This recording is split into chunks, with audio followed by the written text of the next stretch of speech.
Mais perigoso que andar no Rio de Janeiro baixar um aplicativo em 2017 sem ser pela Play Store era a coisa mais próxima do cassino online que a gente tinha. Ou você ganhava e tinha um app com funções pagas de graça e vivia semanas muito felizes antes dele simplesmente parar de funcionar, ou você era infectado com adware e mulheres solteiras a 3 km de você viviam brotando na sua tela. Sem contar que a sua barra de notificação tinha uma coisa mais imprópria que a de um usuário do Discord. Dentre muitos apps que se destacavam por fazerem a alegria da criançada querendo um pouco de dinheiro infinito, alguns deles viviam sobre polêmicas. É vírus? Não é vírus? E por que não voltar à nostalgia e esclarecermos algumas coisas? Essa carinha amarela já fez meus dias tão felizes que eu nem sei como agradecer. Eu simplesmente usava em todos os jogos que dava, porque eu odiava ter que esperar as coisas. Então, quando um otário vinha me passar anúncio, quê? Um desenvolvedor querendo não passar fome? Lucky Patcher nele para aprender a escolher uma profissão de verdade. Ah, mas você faz videozinho na internet. Deixa eu te perguntar, quem te fez mais feliz? TechEv ou um médico? Logo, quem é mais importante?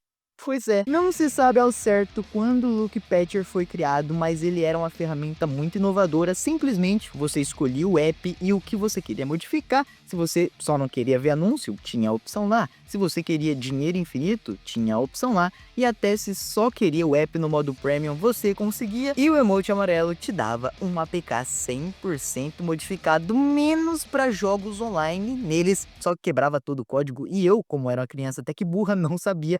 Muito por isso, hoje em dia, ele é bem mais inútil, já que as empresas aprenderam. Agora, os sistemas de login sempre são online, mesmo que seja o app offline. E isso é o sistema anti-patcher da sorte. Porém, ele foi muito confiável por muitos anos, até não ser mais. Em 2017, a coisa declinou de um jeito tão rápido que foi bizarro. A fama foi o veneno do amarelinho. Assim que ele ficou muito famoso, ele foi perseguido pela Play Store e não tinha acesso rápido ao Lucky Patcher, nem como as pessoas saberem qual que era o real.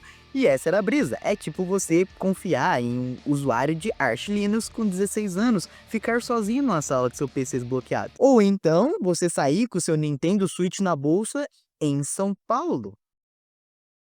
É impossível você não ficar na noia. Vamos para a revelação. Tambores. Ele em si não era um malware. Tudo bem que as cópias dele com certeza tinham algo malicioso dentro. Se você pesquisar, baixar Lucky Patcher e me perguntar qual desses é o real, eu não faço a mínima ideia. No Reddit, muita gente manda muito link e aí cabe a você copiar, porque eu não vou me arriscar. Mais um aplicativo que ninguém sabe como apareceu, mas que viveu na mesma época que o emote e impressionantemente durou muito mais que ele. Ainda hoje temos as crianças que usam o Game Guardian e eu tenho a teoria que ele só dura até hoje porque quem usa ele é completamente maluco. Imagina que você tá com goteira e você chama um pedreiro e um cara armado chega em você, pede as chaves da sua casa para resolver o problema. É basicamente isso que o Game Guardian faz. Para você usar o menino a todo potencial, você precisa dar permissão de root. Tem que ser muito corajoso. Um malware comum sendo instalado no seu dispositivo vai ser desagradável. Agora, um vírus e ele ter acesso root no seu Androidzinho podre é dar tudo ao beta e mogar os chats. Só sobrará o churrascamento. A vida não é um morango. Depois dessa era de ouro, estava tudo tão caótico que as empresas tiveram que se mexer e foi lá para 2019 que a coisa ficou séria. A Google fez o Play Protect finalmente ser algo útil e ele começou a barrar mais modificações que o médico da Luísa Sonza e até que funcionou legal por uns 5 dias. A galera do Android é maluca, só tem indiano e russo esquisito que começam a escrever códigos com 2 anos de idade. Era óbvio que um appzinho não ia barrar esses anos de experiência e não barrou mesmo. Então as empresas notaram que a Google era mais útil que usar o Spotify grátis e elas mesmas tiveram uma ação drástica.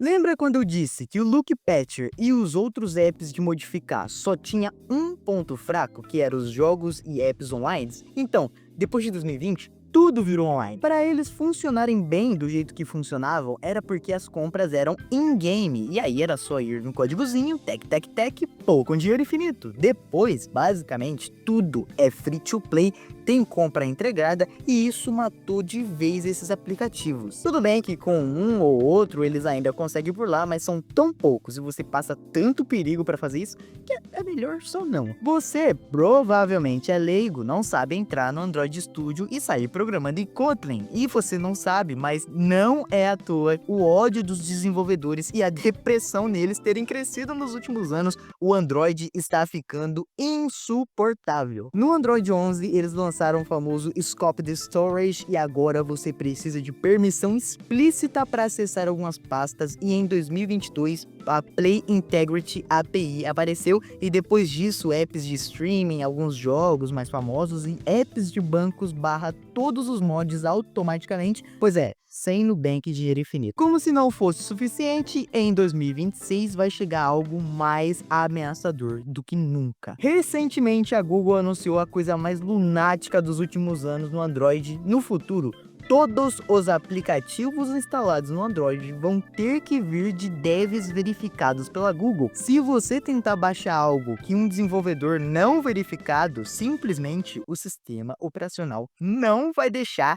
Isso tá te lembrando algum outro sistema? Se isso vier de forma pesada mesmo, com a Google se esforçando de verdade para fazer funcionar, a coisa vai ficar difícil para nós meros users que não querem ver o Terry dançando em um app chinês. Eles alegam que é para conter malwares, que apps não verificados podem ter muitos vírus, mas pelo amor de Deus, Google, eu uso Android. A minha diversão é ficar na dúvida se eu tô com vírus ou não. Se eu quisesse viver uma vida tranquila, eu ia pro iOS. Essa mudança vai ser testada em 2026, não se preocupe, em pouquíssimos países. E olha que sorte, o Brasil é um deles, e eu rezo mesmo se os indianos e os russos salvem a gente novamente, dando algum jeito de burlar isso aí. Uma maneira mais prática seria usar os custom ROMs que vão surgir, mas convenhamos, você não sabe nem instalar o Zap modo roxo, e imagina uma ROM Android no pelo, com um pendrive em um beco escuro. Se inscreve e curte. 87% de quem assiste aqui não é inscrito, então toma vergonha na sua cara. Eu ia agradecer primeiro, mas vocês fecham o vídeo assim que eu falo muito obrigado.